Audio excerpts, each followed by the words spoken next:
asxaabta soo dhawaada mar kale videogan haduu soo gaariyo like saar subscribe saar share gareyna soo dhawaada marka maanta waxa ka hadlaynaa chest middle chest waa soo sameynay hadeertan waxaan ibaraa sida loo sameeyo ka hadlaynaa upper chestiga wuxuu ugu muhiimsan yahay laftaan qof walba dhibaato ku qabta hadaa qaliir tahay laftaan waa ku dhibaa fahmin ani xataa way dhibto waqti badan hadeertan way baxda mujida xaadka inuu soo baxay la rabaa hadeertan nala soco sameeyso garabkaada sida hadatani sheegay amal gadaal geey la seexo birta meel saxan ka qabso foolkaada inay ku aadanaato waa birta kor isku qadadeen ku aadaneen qabso lugaada dhul ka dhigan taag qabso birta marka qabsid garabkaada gadaal geesid gacnay xusuleeyda u fiirso xusulaha fiiriya oo soo degad upper chestiga gee fiiri xusulka fiiriya gudaha keenay xusulka banaanka ma geesid gudaha keenay kor u qaad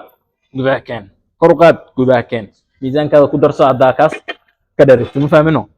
بس وان شاء الله اصحابي فيديو كان هذا كهشي لايك صار